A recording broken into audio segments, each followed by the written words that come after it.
Iniciamos en este tutorial el estudio de la constitución de sociedades de capital, a cuyos efectos trataremos dos parcelas bien diferenciadas. Por un lado, los aspectos jurídicos relativos a la constitución de dichas entidades y por otro, la normativa contable que les es de aplicación.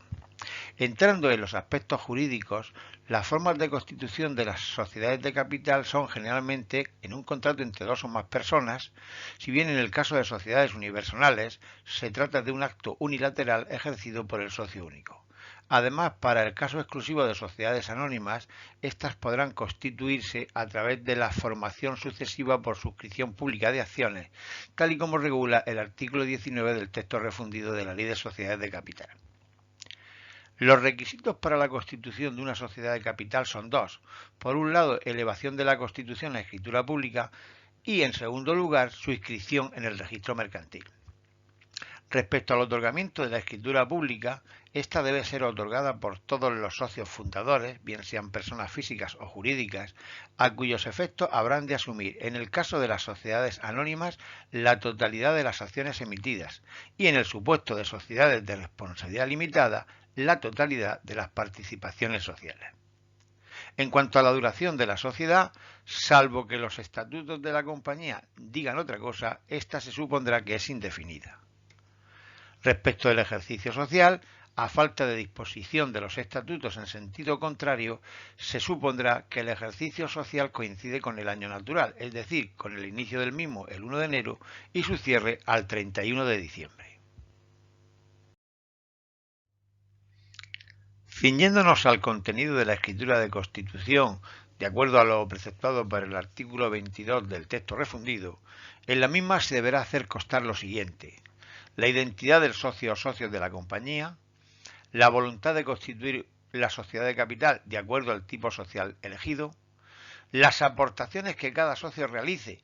y, en el caso de las anónimas, se haya obligado a realizar, así como la numeración de las participaciones o de las acciones atribuidas a cambio. Señalar en este punto que en el caso de sociedades de responsabilidad limitada, el desembolso del capital tiene que ser íntegro en el momento de la constitución, mientras que, sin embargo, en el caso de las sociedades anónimas se admite un diferimiento del capital nominal por el 75%, siendo por tanto tan solo obligatorio el desembolso en el momento de la constitución de al menos un 25%. Siguiendo con el contenido de la escritura de constitución, también deberá contener los estatutos de la sociedad y la identidad de la persona o personas que se encarguen de la administración y representación de la misma.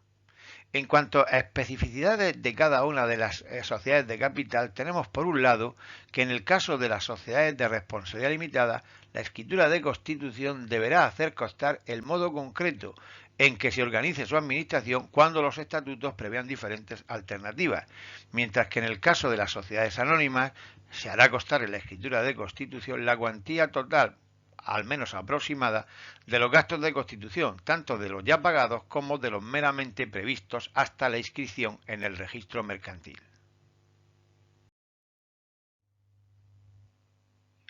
Siguiendo con los aspectos jurídicos de las sociedades de capital, en lo que se refiere a los estatutos sociales, el artículo 23 señala que regirán el funcionamiento de las sociedades de capital, debiendo hacer constar en los mismos lo siguiente: la denominación de la compañía, su objeto social, el domicilio social, el capital social, las participaciones o las acciones en que se divida su valor nominal y su numeración correlativa, y el modo de organizar la administración, así como el número de administradores, o al menos el número máximo y mínimo que podrá haberlos, así como la duración del cargo y el sistema en que se les pueda retribuir caso de que cobren alguna retribución. En las sociedades comanditarias por acciones se deberá de incluir además la identidad de los socios colectivos, que recordamos que son aquellos que responden de las deudas sociales, tanto con el patrimonio de la sociedad como con el propio. Finalmente, también se recogerá en los estatutos de la compañía el modo de deliberar y adoptar los acuerdos de los órganos colegiados.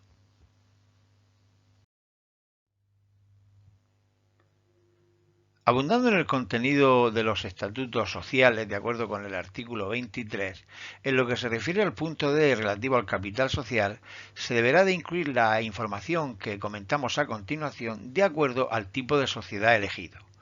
Así, para el caso de sociedades anónimas se hará constar, en primer lugar, las clases de acciones y sus series en el caso de que existan. Al respecto, se entiende por clase de acciones el grupo de títulos que tiene atribuidos los mismos derechos sociales, mientras que una serie se corresponde con un grupo de títulos del mismo valor nominal dentro de una determinada clase.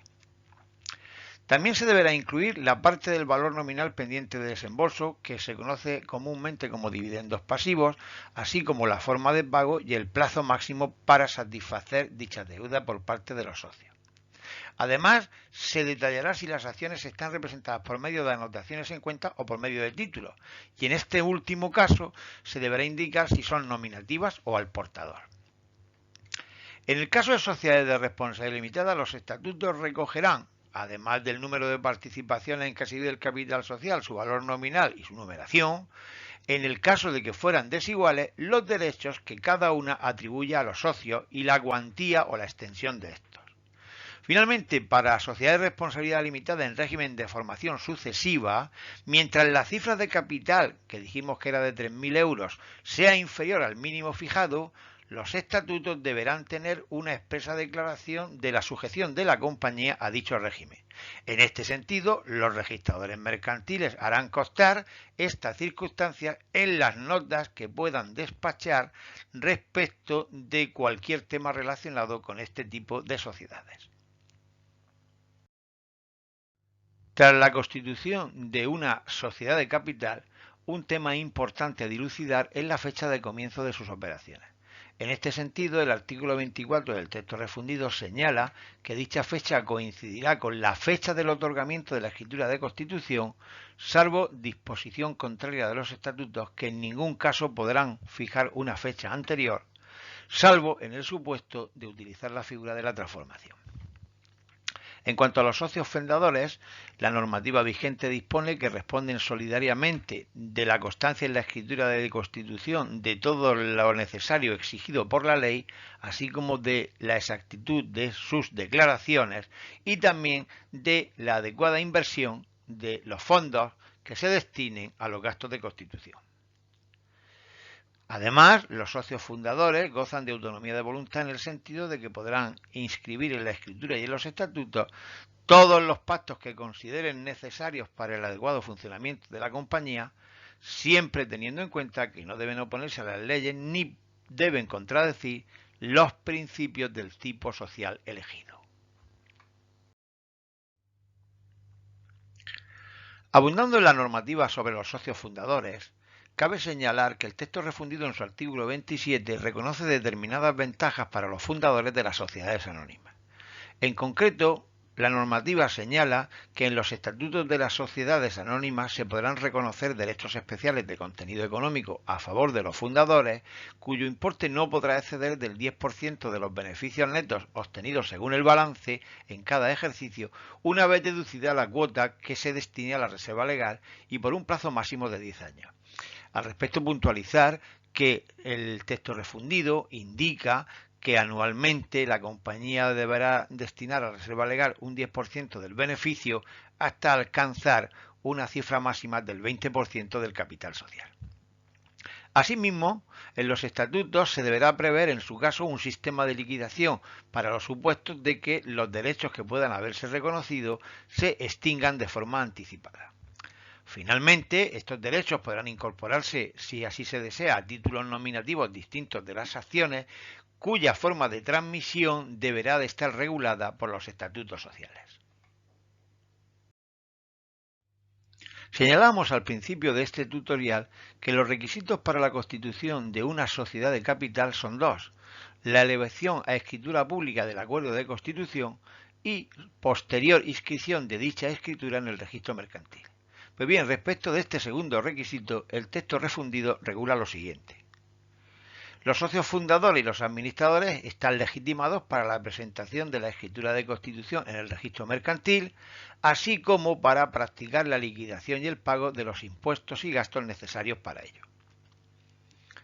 En este sentido, los fundadores tienen obligación de presentar a inscripción en plazo máximo de 2 meses desde la fecha del otorgamiento la citada escritura de constitución. En caso de incumplir este mandamiento, deberán responder solidariamente de los daños y perjuicios que causen por tal incumplimiento. Una vez inscrita la escritura de constitución en el registro mercantil, la compañía adquiere personalidad jurídica que le pueda corresponder al tipo social que se haya elegido. En este sentido, hay que tener en cuenta que hasta que se inscriba la sociedad, no podrán transmitirse las participaciones sociales ni las acciones según el tipo de sociedad que se haya elegido. Finalmente, el registrador mercantil, una vez inscrita la escritura de constitución, dará las órdenes oportunas para la publicación de la información correspondiente en el Boletín Oficial del Registro Mercantil, de acuerdo a lo preceptuado por el artículo 35 del texto refundido. Y con estos comentarios sobre la inscripción de la escritura de constitución, damos por finalizado este vídeo tutorial relativo a los aspectos jurídicos de la constitución de sociedades de capital. Gracias por la atención prestada.